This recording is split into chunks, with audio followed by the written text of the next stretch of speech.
One winter night, the wind howled, the snow fell heavily, and the silence was so terrifying that no one wanted to leave the house. Inside, an old woman was thinking about the past, but then there was a knock on the door. A stranger stood in front of her door, pale, hugging a puppy tightly to his chest. She had no idea that letting him in would bring up a secret, a painful past, and a miracle that would change both of their lives forever. Before we begin, please tell us where you are watching from, and if this story touches your heart, please subscribe for more. Snow roared like a living beast over the lonely hills of Montana, gnawing at the world until everything became white and soundless. Somewhere along a half-buried road, Liam Hayes moved through the storm, his body hunched against the wind, his breath cutting into the cold like shards of glass. His coat, an old military parka once issued for Arctic deployment, hung heavy with ice, the seams crusted stiff. In his arms, wrapped inside the coat, trembled a German shepherd puppy barely a few months old. The pup's fur was damp and speckled with frost, one ear drooping, the other half erect. Its dark eyes blinked slowly, the way dying embers blink before going out. Liam pulled the little creature closer to his chest. "Hold on, Max," he murmured. His lips were cracked, his voice dry from the cold. "We're almost there, buddy. Almost." He wasn't sure where there was. The storm had erased all landmarks, but he kept walking, guided by the faint memory of a map in his head and the fragile light flickering somewhere in the distance, an amber glow that could be either salvation or hallucination. Each step sank deep into snow that swallowed his boots with a wet, sucking sound. His legs burned, his lungs screamed, yet he moved because stopping meant death, and he had promised himself he wouldn't let another one die under his watch. Not after Afghanistan, not after what happened to the last dog he couldn't save. The light grew stronger, no mirage this time. Through the curtain of snow appeared the shape of a small house crouched beneath the weight of winter, smoke struggling from its chimney. A wooden fence, half buried in drifts, surrounded it, the gate swinging in the wind. Liam stumbled toward it, boots crunching, his breath shallow and ragged. He climbed the porch steps, each one a battle, and knocked once, then again, the sound muffled by the storm. Inside, Ruth Miller froze. The old woman had lived through 70 winters on this land, but none had howled quite like this. She was short and thin, with silver hair pulled into a tight bun at the nape of her neck. Her hands, veined and slender, held a lantern that trembled faintly, not from fear, but from age. Her face was narrow, lined with years of wind and loss, yet her eyes, a pale blue like thawing ice, still carried gentleness that refused to die. The house around her smelled faintly of pine and smoke. Every corner spoke of solitude, books stacked in uneven towers, knitting left unfinished, photographs turned face down on the shelf. When the knock came again, Ruth hesitated. No one traveled these roads at night, especially not in a blizzard. The nearest neighbor lived 6 miles away. Instinct told her to ignore it, to let the storm bury whatever soul had wandered too far, but another part of her, the stubborn human part, whispered, "Someone's out there." She reached for the shotgun her late husband had left above the mantel, held it steady as she shuffled to the door. Liam's third knock faltered into a dull thud. His strength was running out. Max whimpered against his chest, a tiny vibration of life. He leaned against the door frame, eyes half closed. Then, finally, the latch turned. The door cracked open an inch, spilling a ribbon of golden lamplight into the white void. "Who's there?" the old woman called, her voice sharp but wavering. Liam tried to speak, but the words broke apart. "Ma'am, just need shelter for the pup." Ruth squinted into the storm. The figure before her looked half ghost, half statue, tall, broad-shouldered, his beard and lashes crusted with ice, the shadow of military bearing in the way he stood, even as his knees buckled. He held a bundle close to his chest, like something sacred. The dog whimpered again, a fragile sound barely audible over the wind. For a moment, instinct and fear wrestled inside her. She could see a pistol holster on his belt, the emblem stitched faintly on his sleeve, a navy trident half torn, yet behind the frost-bitten face there was no menace, only exhaustion. She lowered the shotgun. "Come in," she said quietly. "Nothing out there survives tonight." Liam stepped inside and shut the door behind him. The warmth hit him like a punch. His knees gave out and he sank onto the wooden floor, breathing hard. Snow melted from his clothes in thick drops, forming dark circles on the boards. Ruth set the lantern down and knelt beside him with surprising steadiness. "Set him here," she said, pointing to a wool rug near the hearth. He laid Max down carefully. The puppy blinked weakly, tail twitching once before stilling.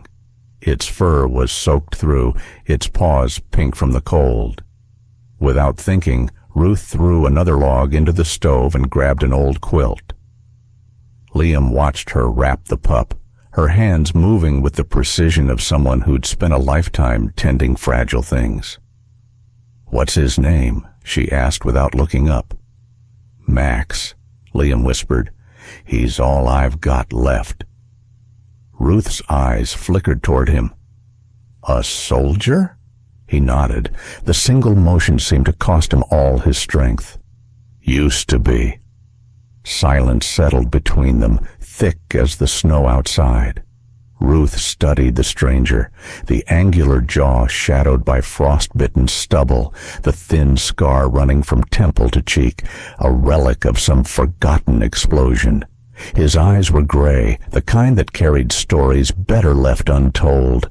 There was discipline in his posture even now, and weariness far deeper than physical. "Your hands," she said suddenly, "they're bleeding." He looked down, startled. The skin was cracked open across his knuckles, blood dark against the pale cold.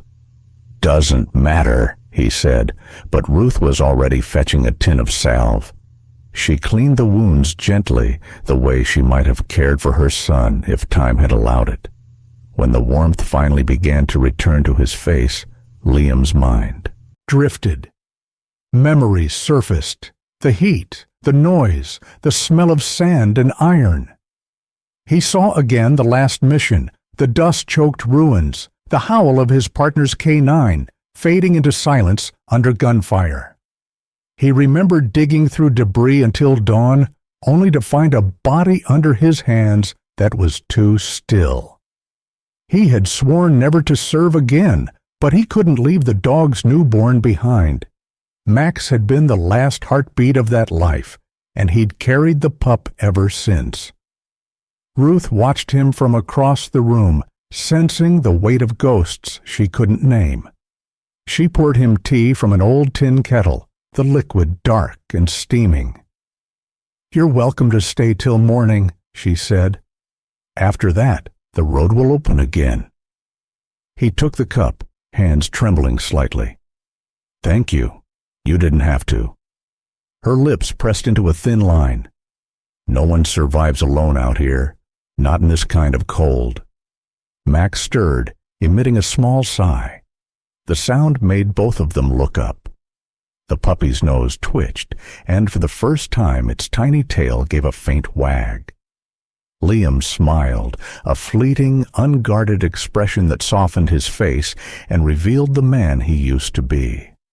Ruth noticed it and felt something shift inside her, a faint crack in the wall she'd built since her husband died 12 winters ago and her son never returned from deployment overseas. She had stopped opening her door to anyone since then, afraid kindness might cost her another piece of heart. Yet here it was again, uninvited, persistent, alive. As the storm screamed against the windows, Ruth refilled the kettle, the rhythm of ordinary work anchoring her thoughts. Liam sat near the fire, boots steaming, one hand resting protectively near the quilted bundle where Max slept. Every so often his eyes darted toward the door, trained by years of instinct, as if expecting danger even in a stranger's living room. Ruth noticed and said softly, "You can rest. No one comes here unless they're lost." He exhaled through a faint smile. "Guess that makes two of us." Outside, the wind howled like grief refusing to die. Inside, the fire cracked and hummed. They sat in silence, the kind of silence that wasn't empty, but full of the quiet acknowledgement between two people who had seen too much and expected nothing. Hours passed. The lantern burned low. When Ruth rose to throw on another log, she paused and looked at the two figures asleep by the fire. The soldier slumped against the wall, and the puppy curled against his chest.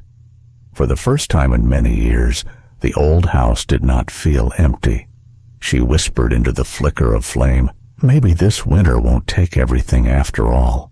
The storm had passed, leaving the world washed clean and silent.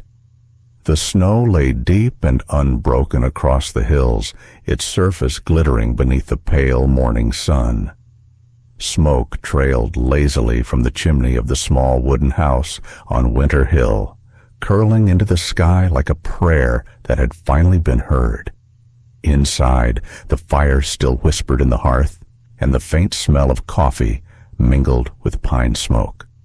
Ruth Miller woke slowly in her narrow bed, her bones stiff from age and from a lifetime of rising before dawn. Habit made her reach for her robe, but the faint thud of an axe outside stopped her hand. No one had used that old chopping block in years. For a moment, confusion clouded her memory, and then it returned, the man from the storm, the soldier, and his small, trembling dog. She rose and crossed to the frosted window. Outside, Liam Hayes stood bareheaded in the brittle light, sleeves rolled to his forearms, breath steaming in short bursts as he split logs with methodical precision. The axe rose and fell in clean arcs, each movement controlled, economical, practiced. His dark hair clung to his temples, and the muscles beneath his coat shifted with every swing. The soldier's strength was quiet, not boastful, like someone who had learned to work without expecting thanks. At his feet, Max, the German shepherd puppy, stumbled through the snow, barking at the falling wood chips as if declaring war on them. His oversized paws sank deep into the drifts, and when he slipped, he shook himself and tried again, tail wagging in defiance. Ruth found herself smiling, a strange feeling after so many years of solitude. She made coffee strong and black, the way her late husband had liked it, and poured a second cup without thinking. When Liam came inside, the smell of cold and pine followed him. He set the axe by the door and stamped snow from his boots. "Morning, ma'am," he said softly. His voice was low and measured, shaped by command but stripped of arrogance. "Morning," Ruth replied, handing him the cup. "You've been busy." "Old habit," he said, looking around the tidy kitchen. "Couldn't sleep. Thought I'd earn my keep." Ruth studied him more closely in daylight. He was perhaps in his mid-30s, tall but lean from years of training rather than comfort. There were faint lines at the corners of his eyes gray as weathered steel. A small scar cut through his left eyebrow, and his hands bore the marks of work and war. Rough palms, knuckles darkened by old bruises. Yet when he reached down to pet Max, the touch was impossibly gentle. The puppy responded by licking his fingers and rolling onto his back, all trust and softness. They ate in silence for a while, the sound of spoons and crackling fire filling the space between them. Ruth had never been fond of small talk. She valued words that mattered. So when she finally spoke, it was the kind of question that sought truth, not comfort. "You said you used to be Navy," she began. "You still look like you're carrying it." Liam's gaze lingered on the window where sunlight spilled across the snow. 15 years, he said at last. SEAL K-9 unit. We worked in Syria, mostly desert ops.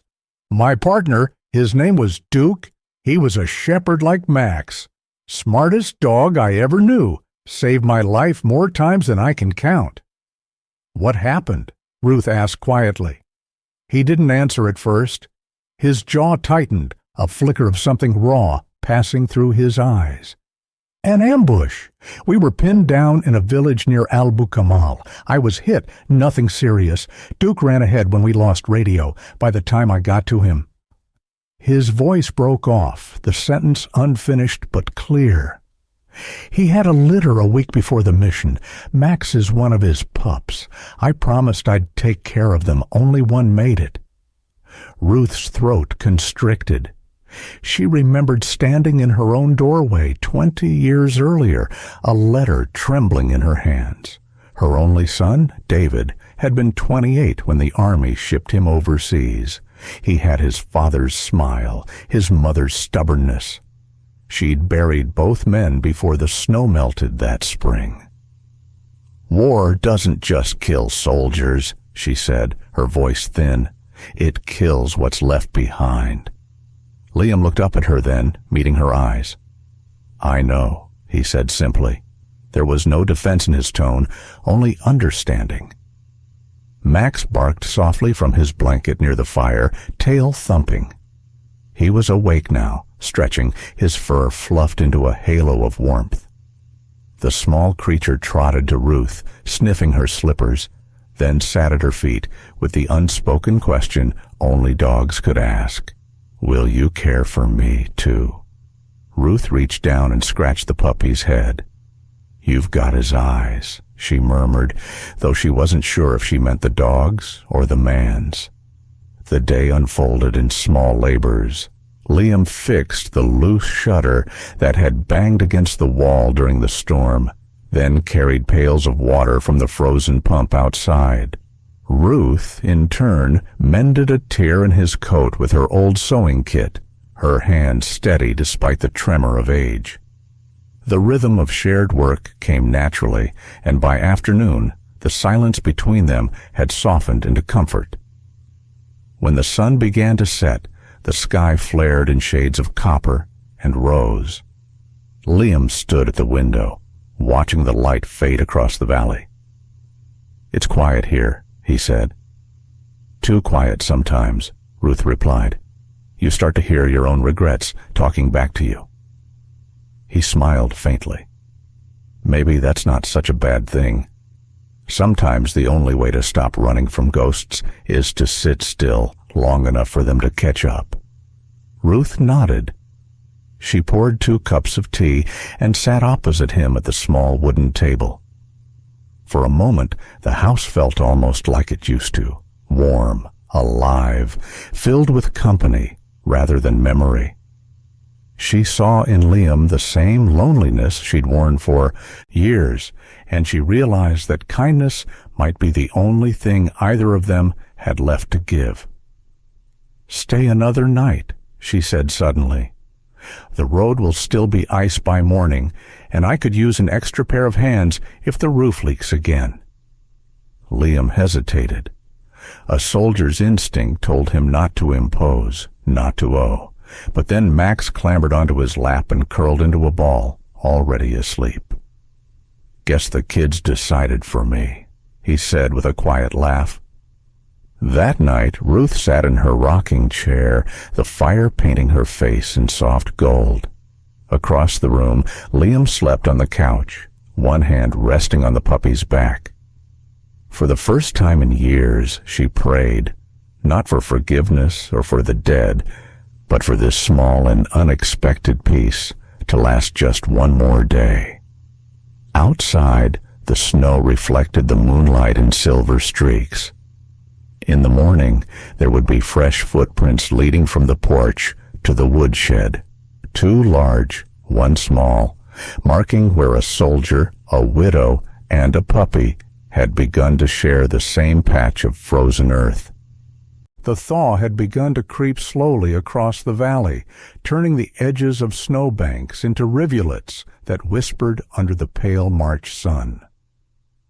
From the porch of the old Miller house, the land stretched quiet and white, interrupted only by the thin smoke rising from the nearby hills. Ruth could feel the change in the air, a softer wind, the faint scent of damp soil, and yet in her bones she sensed another kind of storm brewing. Word traveled fast in small towns, faster than truth ever could. In the general store of Cold Spring, gossip spun like dust through slanted beams of light. The shop smelled of sawdust, coffee, and something sharper, curiosity. Behind the counter stood Marjorie Talbot, a heavy-set woman in her 50s with round cheeks perpetually flushed from the stove's heat. Her hair, the color of faded copper, was tied back with a green ribbon. She liked to think of herself as the town's conscience, though her conscience often took the form of whispers. "They say she's got a man up there now," she told the man weighing nails beside her. "A stranger. Big fellow, scar on his face, keeps to himself, and a dog too. Mean-looking thing." The man grunted. "About time that old place saw life again. Still, folks don't like mysteries." Marjorie leaned forward, her voice dropping. "Mysteries bring trouble. Remember what happened to the Matheson farm? One drifter, 1 week, and the place burned to the ground." At the far end of the counter, Frank Dempsey listened. He was tall, broad through the shoulders, his once blond hair turning silver at the edges. His face was thick and ruddy, the kind of face that looked carved from old bark. There was a permanent shadow of stubble across his chin and a narrow scar running along the bridge of his nose. Souvenir from a bar fight 20 years earlier. People said he'd been a good rancher once, before the drought, before the debts and the bottle took over. Now he dealt in land, the way other men dealt in cards. Quick hands, false smiles, and a willingness to bluff. When Marjorie mentioned Ruth's name, something flickered in Frank's eyes, a mix of greed and resentment. He had wanted the Miller property for years. The pasture bordered his northern fence, and its creek could feed a dozen more head of cattle. But Ruth had refused every offer, every trick. "Old woman doesn't know what she's sitting on," he muttered under his breath. "Maybe she needs reminding." That afternoon, Frank saddled his horse and rode out. The path to Winter Hill was still lined with snow, though the ground beneath it had softened into mud. His boots left deep prints as he dismounted at the fence, where Liam was repairing a broken post. The soldier straightened slowly, his gloved hand steady on the hammer. "Afternoon," Frank said, voice oily with forced civility. "Fine day to work. Shame about the rumors floating around, though." Liam said nothing, his expression unreadable behind the gray stubble shadowing his jaw. He wore his sleeves rolled, arms marked with faint scars like pale threads across tanned skin. His movements were calm, deliberate, the way someone moved who had learned that anger wasted energy better saved for survival. Frank rested one boot on the lower rail of the fence. "You her new farmhand or something else?" "Just helping her fix what needs fixing." "That's so?" Frank's eyes swept the yard, noting the stacked firewood, the smoke from the chimney, the small German shepherd pup sitting near the porch. "Looks like you've made yourself comfortable." Max, now sturdier and more confident than before, barked once. His ears, still slightly floppy, perked toward the stranger. Frank chuckled without warmth. "You might want to keep that mutt on a leash. Don't want the sheriff thinking you're breeding trouble out here." Liam's hand paused mid-swing. He set the hammer down, meeting Frank's gaze directly. "Sheriff knows I'm here." That wasn't entirely true, but it had the desired effect. Frank's smile faltered, then returned, thinner. "Well, maybe you can pass a message. Ruth's overdue on taxes. The land's wasted under her. I've got papers that say I can take it off her hands before it goes to ruin." Ruth appeared on the porch then, her shawl wrapped tightly around her shoulders. "You've got papers, Frank, but not the right ones," she said. Her voice was sharp, clear, cutting through the cold air. Frank turned, removing his hat in mock politeness.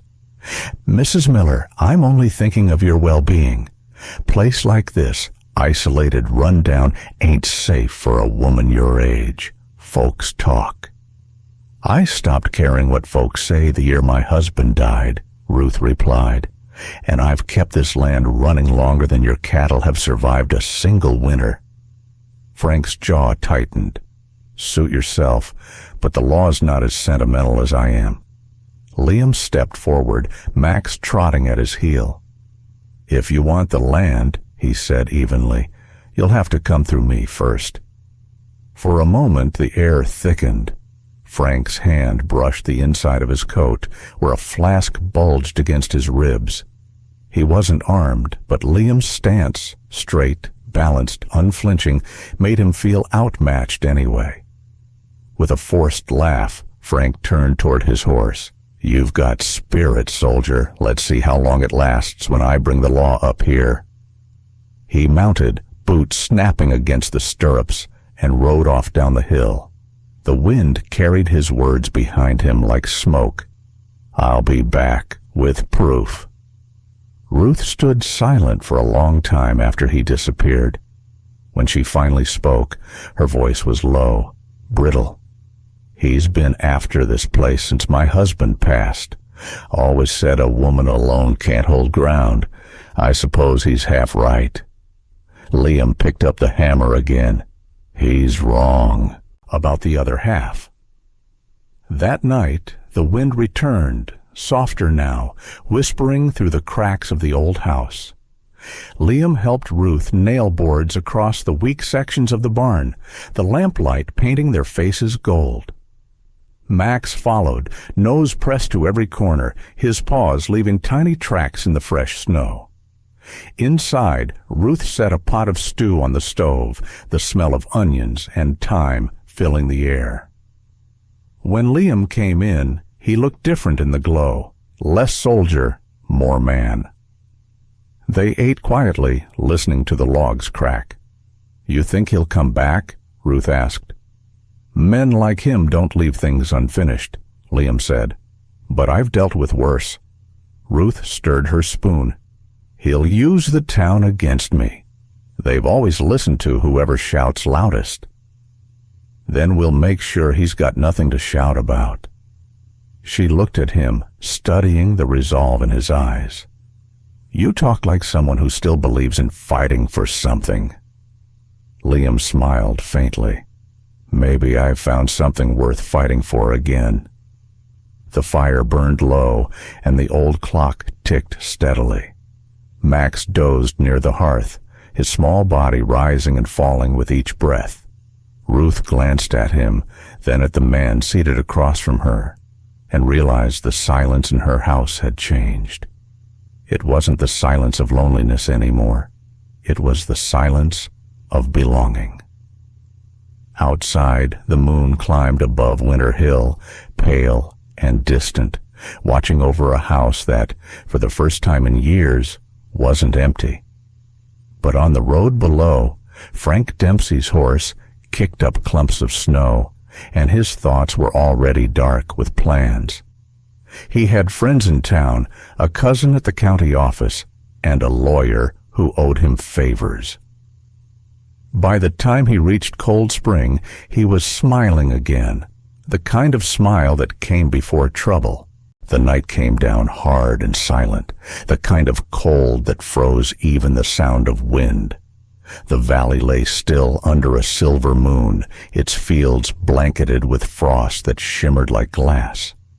Inside the old Miller house, the world was warm and slow, the soft ticking of the clock, the crackle of the stove, and the rhythmic breathing of a puppy asleep beside the hearth. Liam Hayes sat near the window, his hands wrapped around a mug of coffee gone cold, eyes fixed on the horizon where the forest met the dark. He had felt uneasy all evening. Years of combat had sharpened instincts that never dulled.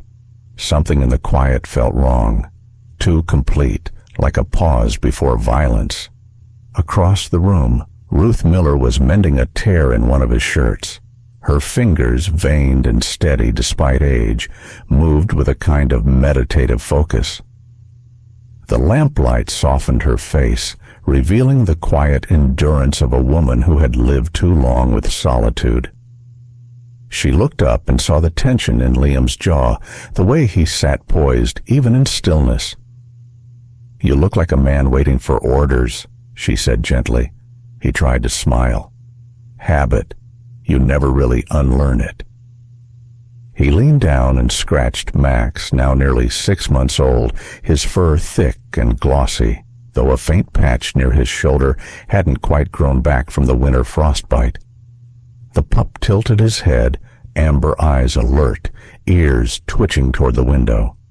Liam followed the gaze. The moonlight flickered once, twice, as if something had passed in front of it.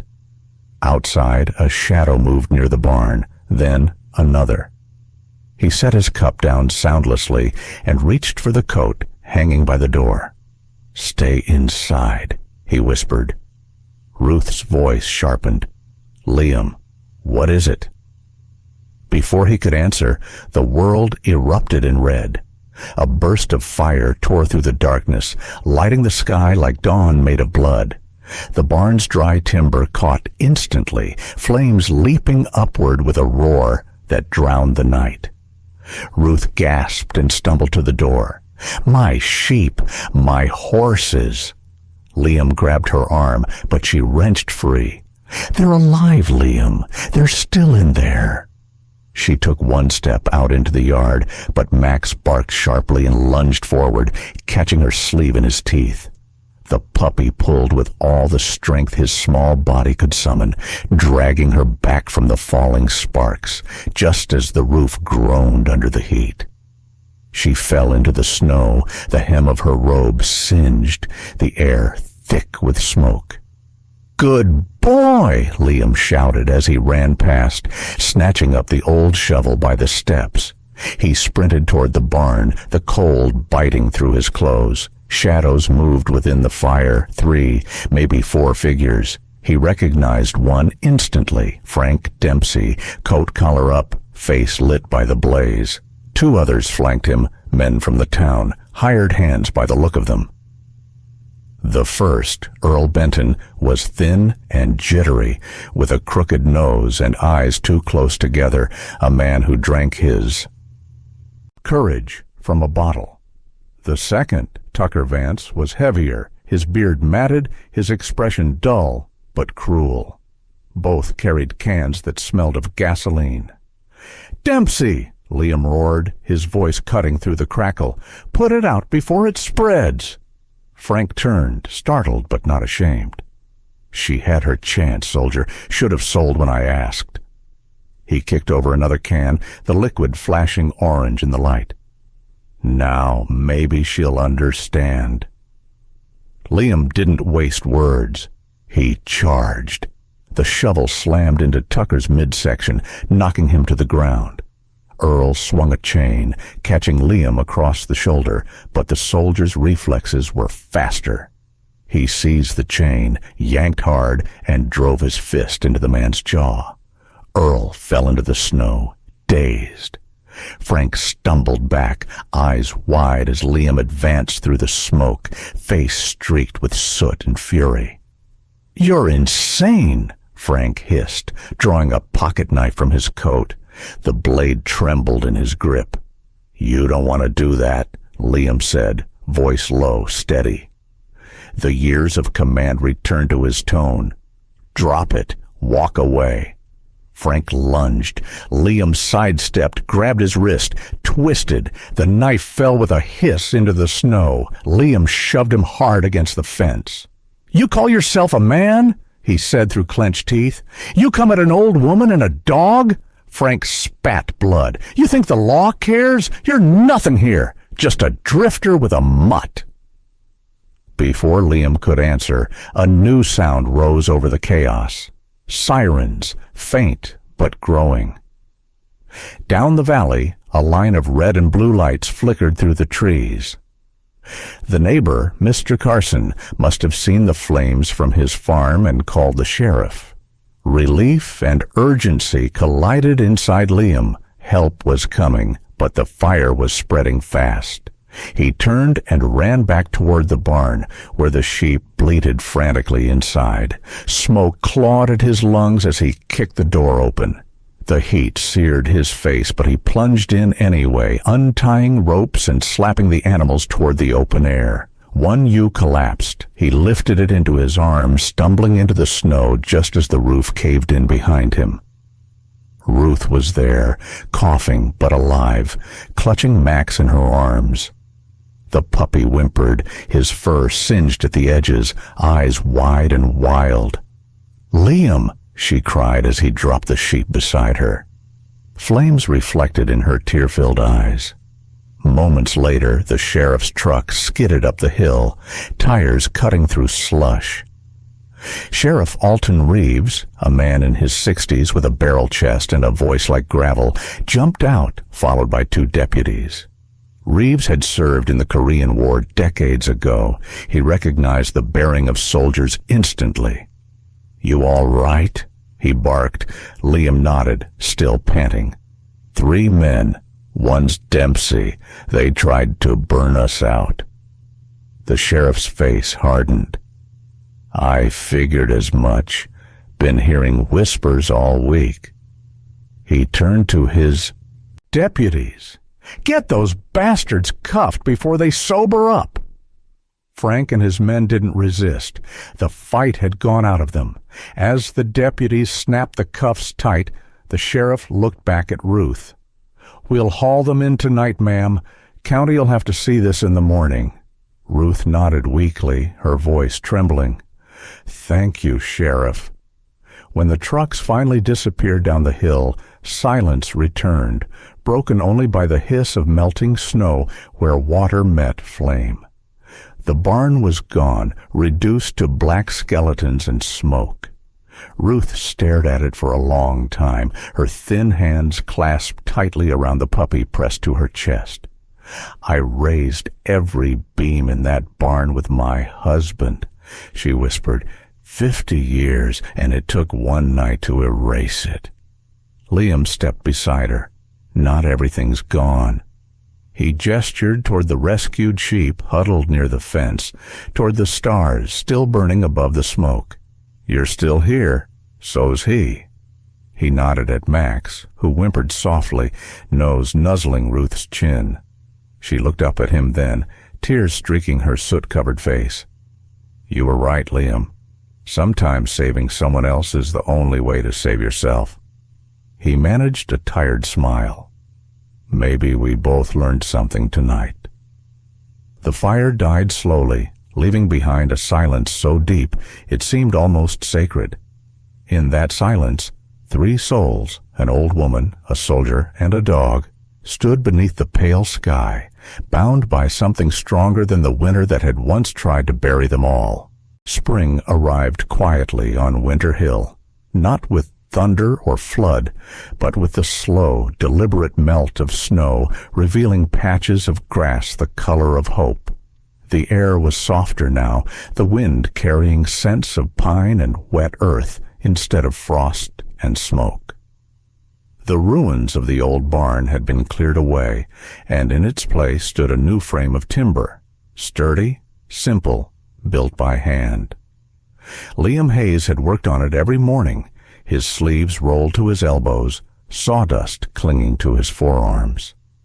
His movements had changed since the fire, less guarded, more grounded, as if every nail he drove was not only rebuilding wood, but a piece of himself. Near the fence, Ruth Miller tended to her small flock. The once withered woman now moved with quiet purpose, her shawl replaced by a wide-brimmed straw hat. Her face still bore the marks of the winter, fine lines deepened by smoke and sleepless nights, but there was new color in her cheeks. Max, the German Shepherd pup, now nearing adulthood, followed her everywhere. His coat had grown thick and golden under the spring sun, though a faint dark patch along his back still marked the place where the fire had kissed him. He wore it like a medal. The days had become a rhythm of restoration. In the mornings, Liam repaired fences, while Ruth planted early vegetables in soil that steamed faintly from thaw.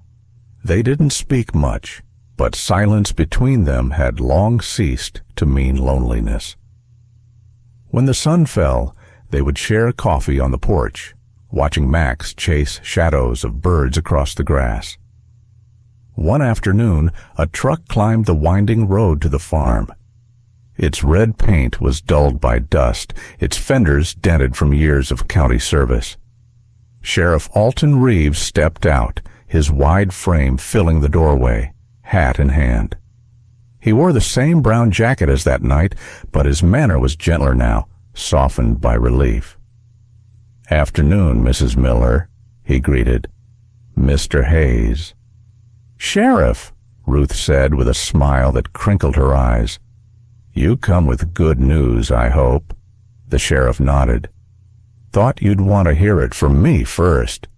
The county court finished review this week. Dempsey's been indicted. Arson, attempted fraud, and trespass. Looks like he'll be cooling his heels for a long time." He handed over a stamped envelope, the county seal bright against the paper. "And as of this morning, the deed to this property is clear. It's yours, Mrs. Miller, free and settled." Ruth took the letter with trembling fingers. For a moment she couldn't speak. Then she looked up, voice thick. 50 years I've lived here, Sheriff. My husband built that barn with his own hands. When it burned, I thought it was all gone." Reeves tipped his hat. "Looks to me like you've got a new crew to help you rebuild." He glanced at Liam and smiled. "You staying put for good, soldier?" Liam's answer came after a long pause. "For now." The sheriff chuckled. "That's the best kind of answer. You folks take care and keep that pup out of trouble." When the truck rolled away, leaving dust in its wake, Ruth stood silent beside Liam. "It's really over," she said softly. "Not over," Liam replied, "just beginning again." That night, the wind carried warmth instead of warning. The fields glowed pale under the moon, and the hills breathed life where ash had fallen. Ruth sat by the window, mending a torn quilt. Liam was at the table, sorting a pile of old letters he had never opened since leaving the service. One envelope bore the seal of the Navy Department. He stared at it for a long time, the firelight flickering across his face. It was an official letter, a request for reactivation. They wanted him back. Somewhere another unit needed hands that knew how to fight. Another war was stirring where young men would follow orders until they learned what loss really meant. His fingers tightened around the paper. He thought of sandstorms, of comrades buried under noise, of Duke, the shepherd whose grave still lived in his dreams. And then he thought of Max, bounding through wet grass outside, of Ruth humming to herself as she poured tea, of the fragile peace that had finally begun to grow here. He rose, crossed to the stove, and fed the letter to the flames. The paper curled, blackened, and turned to nothing. Ruth looked up from her sewing, the glow of fire reflecting in her eyes. "Bad news?" she asked gently. He shook his head. "Just old business." Then, quieter, "I think I've found my last mission, ma'am." Ruth's needle paused. "My son said something like that once, before he left for his final tour." Her eyes grew distant for a heartbeat, then softened again. "But you chose to stay." Liam smiled faintly. "Maybe for the first time I wanted to." The following morning dawned in gold. The hills sparkled with dew, the air crisp and alive. Max was already outside, chasing a butterfly that flitted lazily through the meadow. His bark carried down the slope like laughter. Liam stood on the porch, mug in hand, watching the pup tumble through the grass. Ruth joined him, her gray hair loose around her shoulders, her expression peaceful. "Doesn't feel like the same world," she murmured. "It isn't," he said. "We burned the old one down." They stood in silence, listening to the sound of melting snow dripping from the eaves. A bluebird landed on the new fence post, its feathers catching sunlight. Ruth smiled. David used to say that when spring came, the dead got to rest easier. Liam nodded, eyes on the horizon. Then, maybe they're resting now. Behind them, the rebuilt barn stood tall and strong, its wood still pale, but smelling of promise. Inside, the rescued sheep murmured softly, and in the rafters, a swallow had begun to weave its nest. Life, stubborn and gentle, had returned to Winter Hill. When the breeze shifted, Liam looked down at his hands, the same hands that had once held rifles, now calloused from rebuilding fences. The scars were still there, but for the first time they didn't look like reminders. They looked like proof. Ruth touched his arm. "You know, Liam," she said, "you brought more back here than you think. Not just the barn or the land. You brought peace." He turned to her, the morning sun catching the faint silver at his temples. "Guess it took me long enough to find it." And then Max bounded up the porch steps, tail wagging, paws muddy from the fields. He dropped a stick at Liam's feet and barked, proud of his prize. Ruth laughed, a bright, unguarded sound that startled even herself. The soldier bent down, picked up the stick, and threw it far into the field. The dog tore after it, a blur of gold and motion against the green. Ruth's laughter faded into a soft smile as she watched. "He's growing fast," she said. "So am I," Liam replied. The morning stretched wide and new around them.